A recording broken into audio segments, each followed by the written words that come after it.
Прошу всех встать.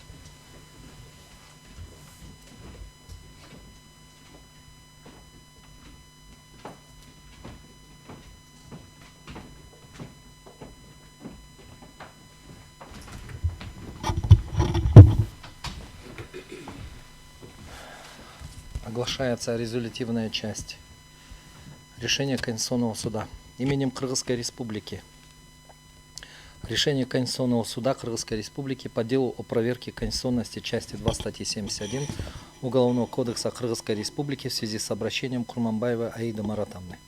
25 января 2023 года, город Бишкек.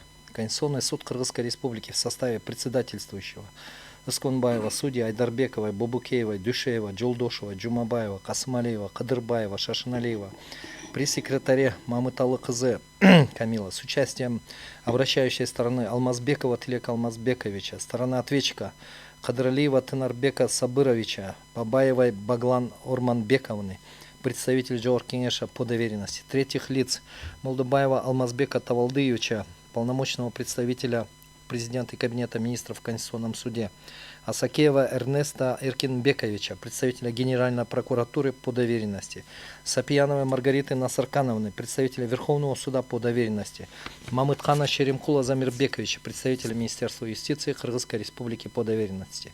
Руководствуясь частями 1 и 2 статьи 97 Конституции Кыргызской Республики, статьями 4, 17, 40, 45 Конституционного закона о Конституционном суде Кыргызской Республики рассмотрел в открытом судебном заседании дело о проверке конституционности части 2 статьи 71 Уголовного кодекса Кыргызской Республики.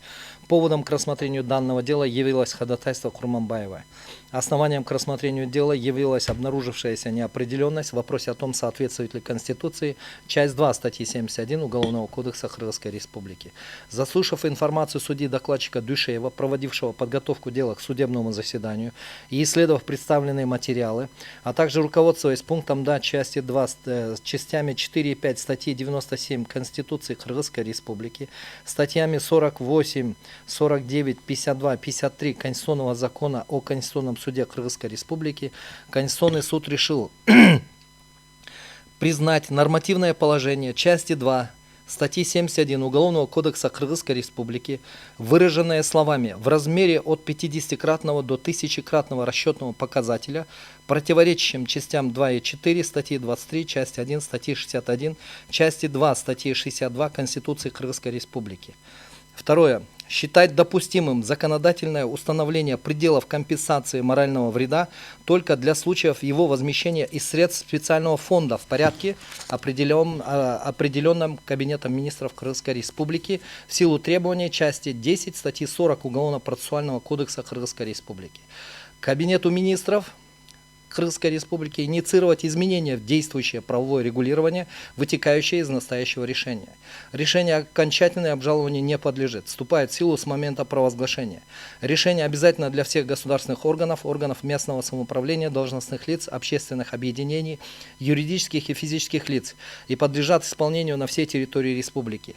Опубликовать настоящее решение в официальных изданиях органов государственной власти, на официальном сайте Конституционного суда Кыргызской Республики и в Вестнике Конституционного суда Кыргызской Республики.